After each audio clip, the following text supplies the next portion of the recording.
안녕하세요. 느루쌤입니다. 지난 시간에는 소금 장수의 서름을 이겨내고 고구려의 영토를 크게 넓혔던 미천왕의 감동적인 이야기를 만나보았어요. 고난을 딛고 일어선 왕의 모습이 정말 인상 깊었죠? 오늘은 16번째 역사여행으로 가족을 뺏기고 아버지의 무덤까지 도굴당한 비운의 왕 고구권왕을 만나볼 거예요. 가장 소중한 사람들을 인질로 빼앗기고 적군에게 머리를 숙여야 했던 굴욕적인 순간들. 평생을 원통함 속에서 살아야 했던 왕, 사유. 과연 그는 어떻게 이 아픔을 견뎌내며 고구려의 훗날을 기약할 수 있었을까요?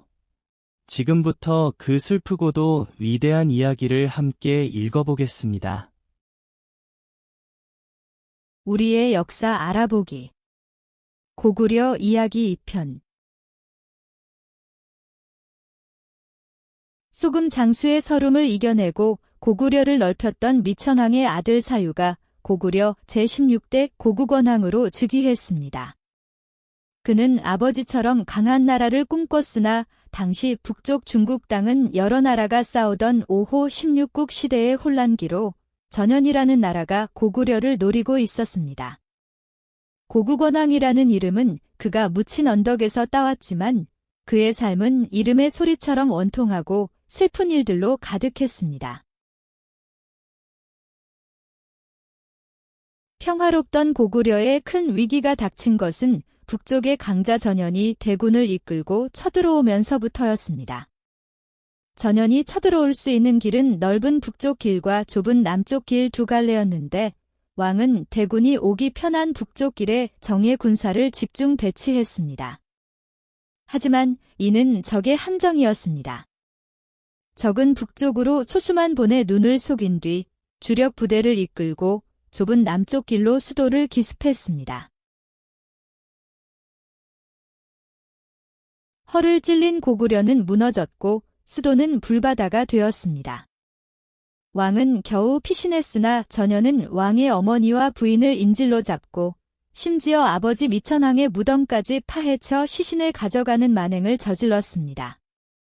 조상을 소중히 여긴 고구려인들에게 시신 훼손은 견디기 힘든 치욕이었고 하루아침에 가족과 명예를 모두 잃은 왕의 슬픔은 극에 달했습니다. 인질과 시신을 되찾기 위해 왕은 자존심을 버려야 했습니다.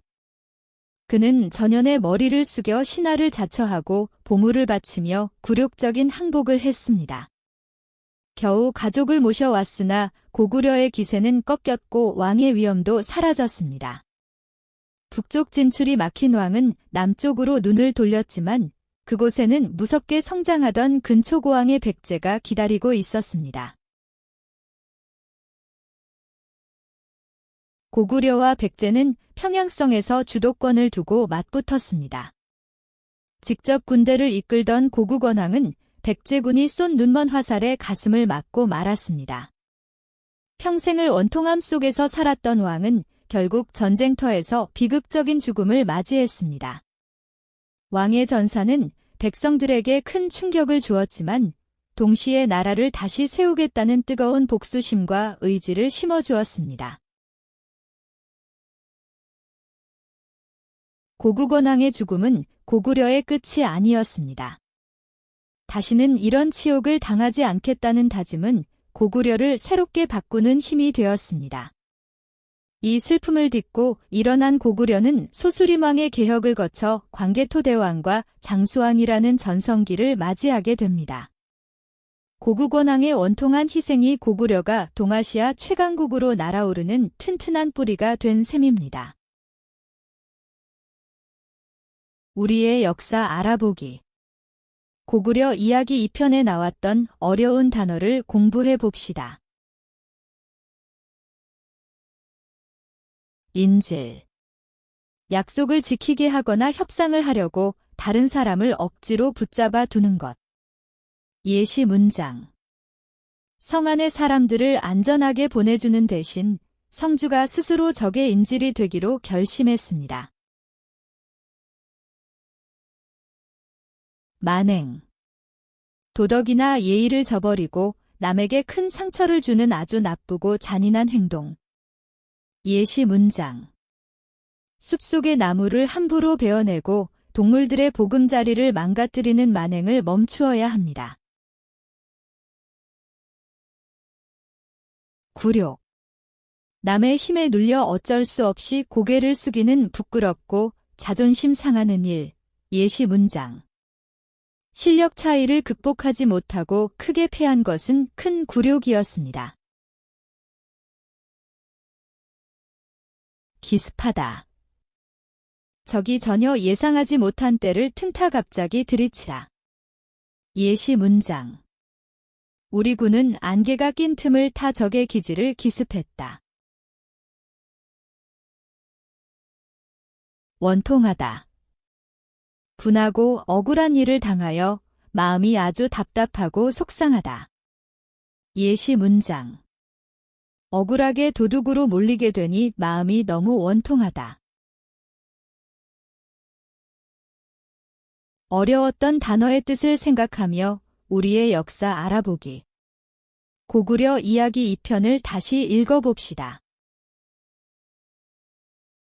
우리의 역사 알아보기. 고구려 이야기 2편. 소금 장수의 서름을 이겨내고 고구려를 넓혔던 미천왕의 아들 사유가 고구려 제16대 고국원왕으로 즉위했습니다.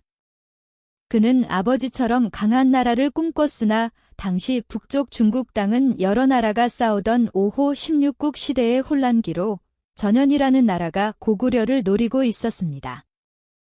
고국원왕이라는 이름은 그가 묻힌 언덕에서 따왔지만 그의 삶은 이름의 소리처럼 원통하고 슬픈 일들로 가득했습니다.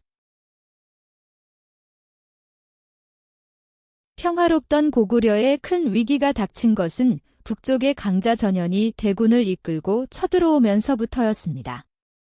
전현이 쳐들어올 수 있는 길은 넓은 북쪽 길과 좁은 남쪽 길 두 갈래였는데 왕은 대군이 오기 편한 북쪽 길에 정예 군사를 집중 배치했습니다.